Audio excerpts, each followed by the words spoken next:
16h-18h sur Europe 1, Historiquement Vôtre. Stéphane Bern. Chaque après-midi dans Historiquement Vôtre vient ce moment de l'émission une petite angoisse m'étreint quand même. Oui, vous serrez les fesses, Stéphane. N'ayons pas peur des mots et vous avez bien raison. Vous êtes avec ce quiz historique toujours à deux doigts de l'humiliation, de la destruction de votre réputation de plus grand historien de France. Jean-Luc, non seulement je ne prétends pas à ce titre en général, et en plus, faut être honnête, ma réputation est plus à faire. Oui, je vais tenter de la défaire un peu quand même, juste pour le plaisir. Et parce que c'est bientôt la fin. Pour le plaisir. Et c'est exactement. Hommage. On ne cite jamais assez Herbert Léonard et Julien Lepers. Alors, jouons tant qu'il est encore temps. Et on commence avec vous, Stéphane. Alors, je ne sais pas si vous en étiez, mais le 11 avril 1893, c'était l'inauguration de la salle de spectacle l'Olympia. Il y avait la Goulue. 5 ans après, alors qu'il y avait des spectacles sur scène, il y a eu dans les sous-sols de l'Olympia un dispensaire d'infirmerie militaire. Vrai ou faux ? Alors, ce qu'il y a eu dans les sous-sols de l'Olympia, c'est une salle de plaisir qu'utilisait le roi Édouard VII. Est-ce que vous pouvez préciser un petit peu la salle de plaisir ? C'était une salle où le roi pouvait regarder toutes ces jeunes danseuses en train de se préparer, et elle existe toujours, c'est l'un des trésors. Et vous savez que c'est grâce à cette salle qu'on a redécouverte, il y a très peu de temps, que l'Olympia n'a pas été détruit. Vous savez qu'on voulait détruire l'Olympia. On l'a déplacé. On l'a Alors, déplacé, mais on ne l'a pas détruite à cause de cette pièce. Donc voilà ce qu'on a trouvé dans les sous-sols de l'Olympia. Donc je ne crois pas qu'il y avait un dispensaire. On vérifie quand même. Vous avez gagné. Alors, vous avez gagné, mais par contre, votre histoire, je ne l'avais pas. Il y avait un musée de cire. C'était le musée Euler. On pouvait y retrouver une quarantaine de personnages, dont le Christ devant Pilate. Ce musée a fermé en 1900. Alors, votre salle de plaisir, ça m'intéresse, par contre. On va mener l'enquête. Pour vous, Clémentine, 1952. Pour la première fois, Ian Fleming publie un James Bond, c'est Casino Royale.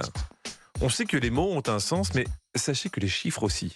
Dans 007, le premier 0, c'est le permis de tuer.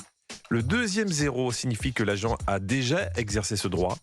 Et le 7, c'est le numéro de l'agent. Voici ma question.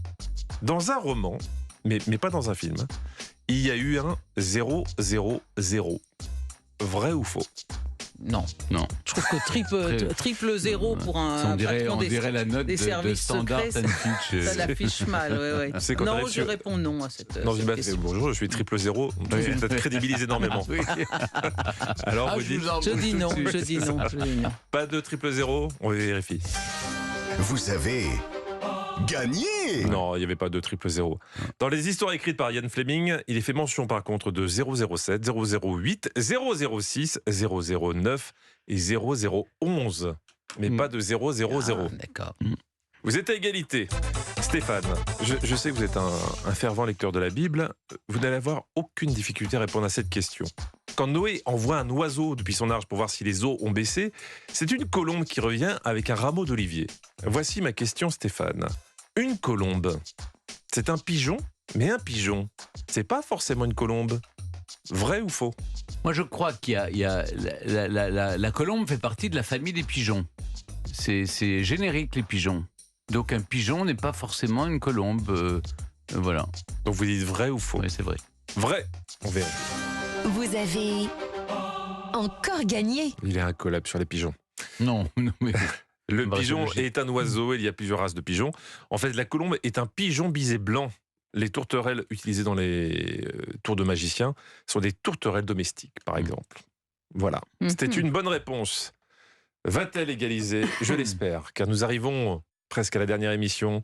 Donc moi, j'ai envie d'un combat épique. Le 45e président des États-Unis n'a pas été très fan des immigrés. Il a dit: quand le Mexique nous envoie des gens, ils n'envoient pas les meilleurs d'entre eux. Ils apportent des drogues, le crime, ce sont des violeurs. Vous avez reconnu le phrasé anti-langue de bois de... Donald Trump. Exactement. Son grand-père était pourtant un immigré. Il est né au royaume de Bavière en 1869. À l'origine, il s'appelait comment ? Il s'appelait Trumpf, Trumpzar ou Trumpitsch. Trumpitsch. Ça fait un peu couillon, ça, comme nom. Trumpzar. Trump. Et le premier, Trumpf. Ouais. Comme les Schtroumpfs. Ouais. Enfin, avec un U. Moi, je le dis Trumpf. C'est Trumpf qui me paraît le plus... Moi aussi. Oui. J'aurais dit Trumpf. On part sur la trompe? Oui. Allez. Vous avez Encore gagné? Friedrich Trumpf. Il a été coiffeur 6 ans, puis a ouvert un lupanar à Seattle, puis c'est la folie de l'or. Au lieu de tenter sa chance comme mineur, il construit un hôtel-restaurant. Il fera fortune dans l'immobilier, d'abord en Alaska. Eh ben, On va la voir, cette question pour vous départager. J'imagine que vous connaissez tous autour de la table la fameuse malédiction du club des 27. oui, c'est tous ceux qui sont morts à 27 ans. Exactement. Jimi Hendrix, Kurt Cobain, Jim Morrison, Janis Joplin, Amy Winehouse, Laurent Romeshko. Ils sont tous morts à 27 ans. Il est pas mort. Non, Dieu merci. Mais c'était pour voir si vous suiviez. On l'embrasse, on l'aime beaucoup en plus, Laurent. Oui, adorable. Combien de compositeurs de musique classique sont morts après avoir composé leur 9e symphonie? La réponse la plus proche gagne. 3. 3 pour Clémentine. 1 pour Stéphane. Et j'ai la joie de vous annoncer qu'aujourd'hui, c'est Clémentine qui gagne. Ils étaient 5. Ah oui. 5. Est-ce que vous en connaissez certains? Est-ce qu'on considère, est-ce que Beethoven est sans doute mort peu de temps après la 9e symphonie? C'est bon pour Beethoven. Oui. Oui, donc c'est le seul Est-ce que Mahler n'est pas... Malheur, c'est bon. Mahler. Est-ce que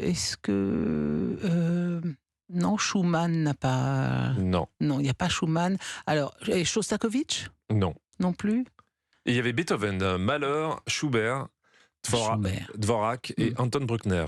D'accord. Bon, il y a eu plein de contre-exemples. On peut citer par exemple Haydn qui a composé 106 symphonies. non, Donc lui, il a cassé un petit peu le délire. Et Mozart, une 50aine. Oui. C'est une Ah, belle magnifique question, victoire de bravo. Merci Clémentine. beaucoup. Europe 1. Historiquement vôtre.